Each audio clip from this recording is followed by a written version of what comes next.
नमस्कार विद्यार्थी मित्रो, कसे आहात? बरे आहात ना? ओके. बी ए भाग 2 मधील भूगोल विभागातील सर्व विद्यार्थ्यांचे स्वागत. विद्यार्थी मित्रो, आज आपण अभ्यास करणार आहोत बी ए भाग 2 पेपर क्रमांक 3 मृदा भूगोल. हा मृदा भूगोलाचा जो पेपर आहे याच्यामध्ये एकूण 4 प्रकरणांचा समावेश केलेला आहे. गेल्या वेळी आपण सिलेबसमध्ये पाहिलं, त्यातील प्रकरण क्रमांक 1 बेसिक्स ऑफ सॉइल जिओग्राफी, मृदा भूगोला मूलभूत मृदा भूगोल. बेसिक्स ऑफ सॉइल जिओग्राफी म्हणजेच मूलभूत मृदा भूगोल. याच्यामध्ये मृदा म्हणजे काय, मृदा भूगोल म्हणजे काय, मृदा भूगोलाच्या व्याख्या, मृदा भूगोलाचे स्वरूप, मृदा भूगोलाची व्याप्ती किंवा विषय सामग्री, मृदा भूगोलाचे महत्त्व, या सर्व घटकांचा आपण अभ्यास केलेला आहोत. आज आपण एक नवीन प्रकरण, नवीन टॉपिकला सुरुवात करणार आहोत आणि त्याचं नाव आहे सॉइल्स फॉर्मेशन अँड प्रॉपर्टीज. म्हणजे मृदा निर्मिती आणि गुणधर्म. म्हणजे मृदेची निर्मिती काय आहे, कशी होते, त्याच्या प्रक्रिया कोणकोणत्या आहेत आणि मृदेचे गुणधर्म कोणकोणते आहेत. जसं रासायनिक गुणधर्म आहेत, नैसर्गिक गुणधर्म आहेत किंवा प्राकृतिक गुणधर्म आहेत, जैविक गुणधर्म आहेत. या गुणधर्मांचा अभ्यास करणार आहोत. चला तर मग प्रकरण क्रमांक 2 आपण सविस्तर पाहू. प्रकरण क्रमांक 2 मध्ये एकूण 4 मुद्द्यांचा समावेश होतो. त्यातला पहिला जो मुद्दा आहे तो हंस जेनी यांचे मृदा निर्मितीचे घटक. दुसरा जो मुद्दा आहे मृदा निर्मितीची प्रक्रिया. आणि तिसरा जो आहे मृदेचे प्राकृतिक गुणधर्म.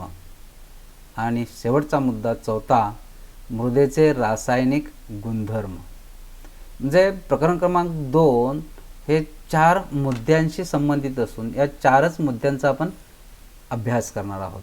पण आज आपण मुद्दा क्रमांक 1 काय, हंस जेनी यांचे मृदा निर्मितीचे घटक, हा अभ्यास करणार आहोत.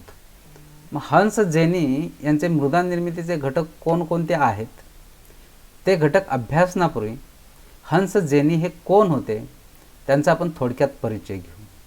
हंस जेनी हे अमेरिकन मृदाशास्त्रज्ञ होते. यांचा जन्म 7 फेब्रुवारी 1899 मध्ये स्वित्झर्लंड येथे झाला. यांनी मृदा भूगोलामध्ये किंवा मृदेचं अनेक संशोधन केलं. खरं तर त्यांचा संशोधनाचा मृदा हा महत्त्वाचा विषय होता. हा अभ्यास करत असताना मृदा आणि पर्यावरण यांच्यातील सहसंबंधाचा अभ्यास त्यांनी केला. किंवा पर्यावरणाचा संबंध मृदेशी कसा येतो किंवा पर्यावरणामधील मृदा हा घटक किती महत्त्वाचा आहे या संदर्भात त्यांचा संशोधन होतं. त्यांनी अनेक संशोधन केली, अनेक संशोधन लेख लिहिले आणि त्यांचं एक महत्त्वाचं पुस्तकही प्रकाशित झालेलं आहे 1941 मध्ये. ज्या पुस्तकाचं नाव आहे मृदा निर्मितीचे घटक, संख्यात्मक मृदाशास्त्राची प्रणाली. पहा, त्यालाच इंग्लिशमध्ये नाव दिलेलं आहे त्यांनी factor of soil formation, a system of quantitative pedology. जे 1941 मध्ये यांनी जो ग्रंथ लिहिला मृदा निर्मितीचे घटक या नावाचा, की ज्या घटकामध्ये त्यांनी संख्याशास्त्र पद्धतींचा अवलंब केला आणि वेगवेगळ्या प्रकारचे सिद्धांत मांडले किंवा वेगवेगळ्या प्रकारची समीकरणं मांडली किंवा एक मॉडेल त्यांनी तयार केलं. मृदा निर्मितीच्या विषयीचे एक मॉडेल की जगप्रसिद्ध आहे. त्यालाच आपण मृदा निर्मितीचे प्रतिमान या नावानेही ओळखतो. जेनी यांचे मृदा निर्मितीचे प्रतिमान मॉडेल. काय मॉडेल आहे यांचं, तर त्यांनी हे मॉडेल एका सूत्रामध्ये बसवलेलं आहे, जे संख्यात्मक सूत्र आहे. ते सूत्र असं आहे, S = F in bracket CL O R P and T bracket complete. आता पहा, हे जे इंग्लिशमधील अल्फाबेटिकल शब्द जे दिलेले आहेत की जे सूत्रामध्ये त्यांनी बसवलेले आहे, त्या प्रत्येक शब्दाचा एक जॉग्राफिकल अर्थ आहे. अर्थात भौगोलिक शब्दाच्या अध्याक्षरापासून त्यांनी तो एक तयार केलेलं सूत्र आहे. आता त्याचे आपण अर्थ पाहू. इंग्लिशमधील जे अल्फाबेट्स आहेत, लेटर्स आहेत, त्याचा अर्थ पाहू. यस म्हणजे काय, सॉइल. त्याला आपण काय म्हणतो, मृदा. दुसरा एफ, एफ म्हणजे फॅक्टर, घटक. सरळ सरळ अर्थ होतो मृदेचे घटक. आता हे घटक असंख्य आहेत किंवा अनेक आहेत.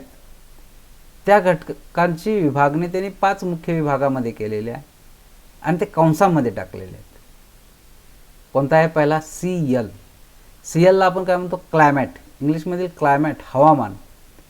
हवामानाचा जो इंग्लिशमध्ये क्लायमॅट म्हणतो त्यातलं CL घेतलेलं आहे. दुसरं जे आहे ते O. O मीन्स ऑर्गॅनिझम म्हणजे जैविक घटक. त्यानंतर तिसरं जे आहे ते ऑर्गॅनिझम R. R म्हणजे रिलीफ, भूपृष्ठ. आणि O म्हणजे P म्हणजे पॅरेंट मटेरियल म्हणजेच जनक खडक किंवा पालक खडक. आणि T म्हणजे टाईम, वेळ किंवा कालावधी. पुन्हा एकदा सांगतो. S म्हणजे सॉईल, F म्हणजे फॅक्टर मृदा, O म्हणजे ऑर्गॅनिझम किंवा जैविक घटक, R म्हणजे रिलीफ म्हणजे भूपृष्ठ किंवा भूउठाव, आणि P म्हणजे पॅरेंट मटेरियल जनक खडक, आणि T म्हणजे टाईम किंवा कालावधी, वेळ. या सूत्रामध्ये मृदा म्हणजे काय, मृदेची निर्मिती कशी होते किंवा मृदेशी संबंधित कोणकोणते घटक आहेत याच्याविषयी आपल्याला थोडक्यात कल्पना येते. आता यांनी हे सांगितलेले जे 5 घटक आहेत ते आपण सविस्तर पाहू. मृदा निर्मितीचे घटक, अर्थात हे घटक कोणी सांगितले? हंस जेनी या अमेरिकन मृदाशास्त्रज्ञांनी सांगितले. हे मृदेच्या निर्मितीच्या संदर्भात किंवा मृदेच्या विकासाच्या संदर्भात हे 5 घटक अत्यंत प्रभावी घटक म्हणून कार्य करत असतात. खरं तर मृदेच्या विकासावरती परिणाम करणारे घटक, मृदेच्या निर्मितीवरती परिणाम करणारे घटक आणि मृदा निर्मितीचे घटक हे एकच आहेत. एक हवामान, जैविक घटक, भूपृष्ठ, जनक खडक आणि कालावधी. आता यातला 1 बाय 1 आपण पाहू. हवामान. हवामानाचा अभ्यास करताना आपल्याला हवामानामध्ये एकूण असंख्य घटक येतात.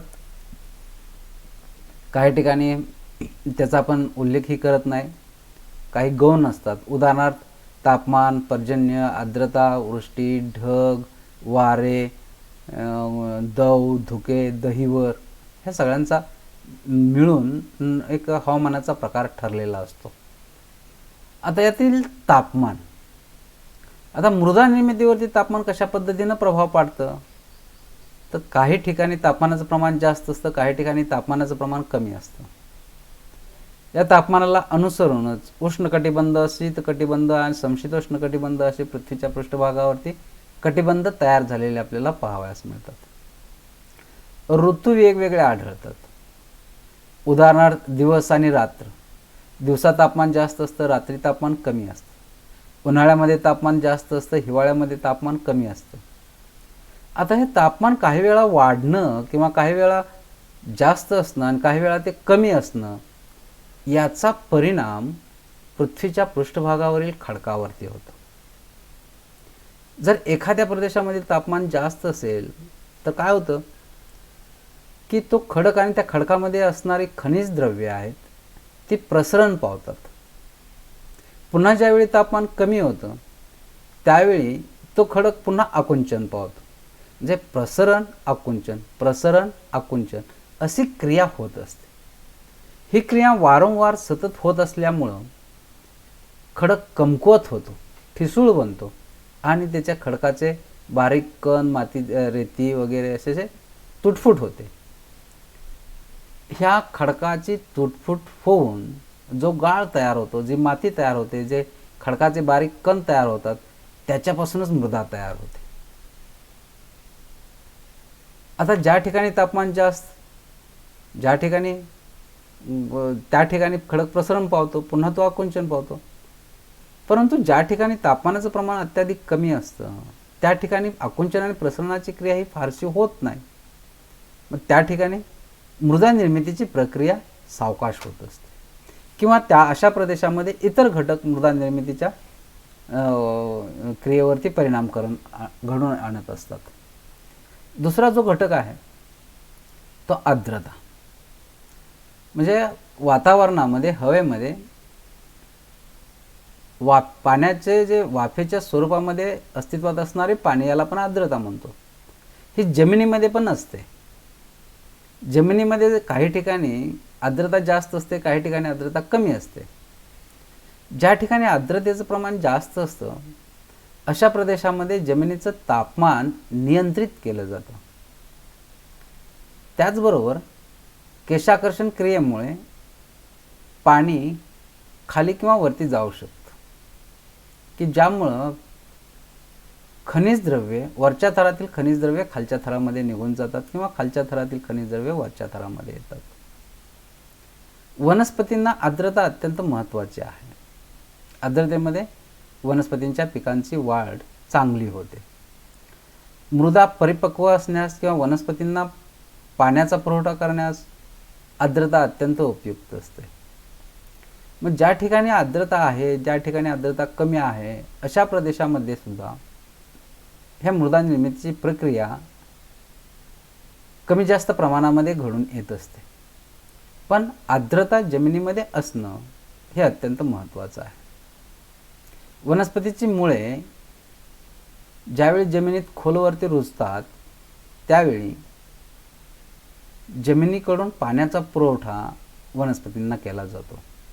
त्यामुळे जमिनीमध्ये ओलावा टिकवून ठेवण्याची क्षमता किती आहे याच्यावरती त्या जमिनीची सुपीकता वगैरे अवलंबून असते. त्यानंतरचा तिसरा जो घटक आहे तो पर्जन्य. हवामानामधील तिसरा घटक पर्जन्य. आता पर्जन्याचे प्रमाण पृथ्वीच्या पृष्ठभागावर सर्वत्र सारखे नाही. काही ठिकाणी पर्जन्याचं प्रमाण जास्त आहे, काही ठिकाणी पर्जन्याचं प्रमाण कमी आहे. ज्या ठिकाणी जास्त पाऊस पडतो त्या ठिकाणी पावसाचा मारा जमिनीवरती होतो. म्हणजे मुसळधार स्वरूपाचा पाऊस पडतो त्या प्रदेशामध्ये त्या पावसाच्या आघातामुळे जमिनीवरचे पापुद्रे अलग होतात, सुटे होतात. त्याचबरोबर एखाद्या प्रदेशामध्ये जमीन सच्छिद्र असेल तर हे पावसाचे पडलेले पाणी जमिनीत खोलवरती झिरपते. जमिनीचा प्रकार कोणता आहे याच्यावरती जमिनीमध्ये पाणी झिरपण्याची क्रिया अवलंबून असते. जर अच्छिद्र खडक असेल त्या प्रदेशामध्ये पाणी जास्त जमिनीमध्ये मुरत नाही. पाणी जमिनीमध्ये मुरल्यामुळं वरच्या थरातील खनिज द्रव्ये खालच्या थरामध्ये निघून जातात. त्याचबरोबर जर जमिनीमध्ये पाण्याचे प्रमाण अत्याधिक असेल, पावसाचे पाणी असेल किंवा इतर भूपृष्ठावरील पाणी असेल, यामुळे काही वेळा जमीन आम्लयुक्त किंवा अल्कलीयुक्त बनते. म्हणजे पाण्याचा अतिरिक्त पुरवठा ज्यावेळी झालेला असतो, जमिनीला पाण्याची गरज नसताना त्या ठिकाणी पाणी असतं, त्यावेळी जमीन क्षारयुक्त बनते. पण ज्या ज्या ठिकाणी पाण्याची उपलब्धता आहे आणि त्या प्रदेशामध्ये मृदेमध्ये पाणी झिरपण्याची क्रिया जास्त आहे, पाणी साठवून ठेवण्याची क्षमता जास्त आहे, अशी मृदा परिपक्व होत असताना आपल्याला दिसते. जे हवामानामध्ये असे असंख्य घटक आहेत की ज्या घटकांमुळं एक वेगळ्या प्रकारची मृदा वेगवेगळ्या प्रदेशामध्ये तयार झालेली आपल्याला आढळते. जे हवामान कोणत्या प्रदेशामध्ये कोणत्या प्रकारचं आहे त्या हवामानाला अनुसरून त्या त्या प्रदेशामध्ये आपल्याला वेगवेगळ्या प्रकारची मृदा अस्तित्वात असलेली पाहावयास मिळते. तुम्ही जर कोकणामध्ये गेला तर कोकणामध्ये जांभ्या प्रकारची मृदा आढळते. तुम्ही जर आपल्याकडे बघितलं तर आपल्याकडं काळी मृदा आढळते. म्हणजे हे हवामानाच्या परिणामामुळं काही ठिकाणी वेगळ्या प्रकारची मृदा, काही ठिकाणी वेगळ्या प्रकारची मृदा ही निर्माण झालेली आढळते. अर्थात मृदेच्या निर्मितीवरती हवामानाचा फार मोठा प्रभाव पडतो. वेगवेगळ्या हवामानामुळेच वेगवेगळ्या प्रदेशामध्ये वेगवेगळ्या प्रकारची मृदा तयार झालेली आपल्याला पाहावयास मिळते. त्यानंतरचा दुसराच घटक जो आहे तो जैविक घटक. जैविक घटकामध्ये 3 घटकांचा समावेश होतो: वनस्पती, प्राणी आणि सूक्ष्मजीव. आता मृदा निर्मितीमध्ये हे जैविक घटक कसे कार्य करतात किंवा मृदा निर्मितीला ते कसे मदत करतात हा भाग अत्यंत महत्त्वाचा आहे. याच्यातील एक भाग कोणता आहे की वनस्पती. आपण वनस्पतींचा विचार करू. आता वनस्पतींचे असंख्य प्रकार आहेत.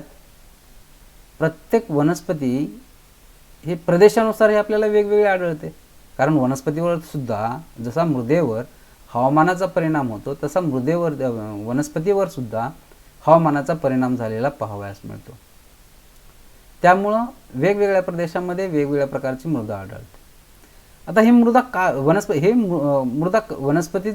मृदेवरती वनस्पतींचा प्रभाव कसा पडतो याचा विचार करत असताना आपल्या लक्षात येतं की काही वनस्पती ज्या आहेत त्या गवतवर्गीय आहेत, काही मृदा काटेरी आहेत, काही मृदा ह्या शेंगवर्गीय आहेत.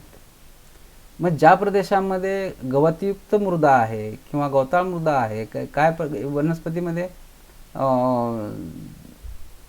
शेंगावर्गीय वनस्पती ज्या प्रदेशामध्ये आहेत अशा प्रदेशामधील मृदेमध्ये एक विशिष्ट प्रकारचे रासायनिक गुणधर्म असलेले आपल्याला पाहावयास मिळतात. बऱ्याच वेळा वनस्पतींचा पालापाचोळा जमिनीवरती पडतो आणि मग जमिनीवरती पडल्यामुळं तापमान आणि जमिनीतील आर्द्रता यांच्या संयोगामुळे त्या ठिकाणी त्या वनस्पती कुजून त्यांचे विघटन होते आणि मृदेला ह्युमस या घटकाचा पुरवठा होतो. म्हणजे ह्युमस या घटकाची त्या ठिकाणी निर्मिती होते. आता एखाद्या मृदेमध्ये जर ह्युमसचं प्रमाण जास्त असेल तर ती मृदा सुपीक समजली जाते. म्हणजे वनस्पतींचा पाला पाचोळ्यामुळे सुद्धा मृदेचा प्रकार बदलतो, मृदेची सुपीकता बदलते, मृदा सुपीक बनते. दुसरं असं की वनस्पती आपली मुळे जमिनीमध्ये खोलवरती रुजवतात, त्यामुळे जमीनसुद्धा थोडीशी भुसभुशीत होते आणि त्यामुळे जमिनीमध्ये हवा पाणी जाण्यास योग्य मार्ग तयार होतो. त्यामुळे सुद्धा मृदा परिपक्व तयार झालेली आपल्याला पाहावयास मिळते. दुसरा मुद्दा आहे तो प्राणी. प्राण्यांचा विचार करत असताना बरेचसे प्राणी हे जमिनीमध्ये राहत असतात. उदाहरणार्थ खेकडे असतील, ससे असतील, घुशी असतील, उंदीर असतील किंवा अन्य. हे प्राणी काय करतात? जमीन उकरतात. जमीन उकरल्यामुळं तेथे जी रेती तयार होते, माती तयार होते, त्यामुळेच मृदा हळूहळू परिपक्व तयार होत असलेली आपल्याला आढळते. म्हणजे खडक दुभंगतो किंवा खडकाचे बारीक रेतीत मातीत रूपांतर होते आणि मृदा निर्मितीला तो आवश्यक ठरते. गांडूळ हा शेतकऱ्यांचा मित्र समजला जातो, कारण गांडूळ जमिनीमध्ये तो माती बारीक करत असतो, माती भुसभुशीत करत असतो की जी माती सुपीक समजली जाते. म्हणजे अशा प्रकारचे असंख्य प्राणी आहेत. त्यांच्या वेष्टीमुळं किंवा त्यांच्या तिथं वास्तव्यामुळं जमिनीला काही वेळा सेंद्रिय द्रव्यांचा पुरवठा होतो आणि जमीन परिपक्व बनते. तिसरा सूक्ष्मजीव. काही जीवजंतू जमिनीमध्ये असतात. ह्या जीवजंतूमुळे सुद्धा जमिनीला एक वेगळ्या प्रकारचे जैविक घटक प्राप्त होतात त्यांच्या वेष्टेमुळे किंवा त्यांच्या अवशेषामुळे आणि जमीन सुपीक बनते. म्हणजे हंस जेनी ह्यांनी जे वेगवेगळे घटक सांगितले त्यापैकी अत्यंत महत्त्वाचे घटक हवामान आणि जैविक घटक. हे दोन घटक आज आपण पाहिले की हवामानाचा मृदेच्या निर्मितीवरती कसा प्रभाव पडतो, जैविक घटकांचा मृदेच्या निर्मितीवरती कसा प्रभाव पडतो याचा आपण अभ्यास केला. राहिलेले जे 3 मुद्दे आहेत ते आपण पुढील तासाला घेणार आहोत. विद्यार्थी मित्र, हे हवामान आणि जैविक घटक हे मृदा निर्मितीवरती प्रभाव टाकतात, मृदा निर्मितीच्या विकासामध्ये सुद्धा प्रभाव टाकतात. म्हणून हंस जेनी ह्यांनी या घटकांना विशेष महत्त्व दिलेलं आहे. यापुढील जे घटक आहेत, उदाहरणार्थ भूपृष्ठ, त्यानंतर कालावधी आणि त्यानंतर भूपृष्ठाचा उतार, भूपृष्ठाची उंची, हे सगळे घटक आपण पुढील तासाला पाहणार आहोत. पॅरेंट मटेरियल, खडकांचा प्रकार वगैरे वगैरे.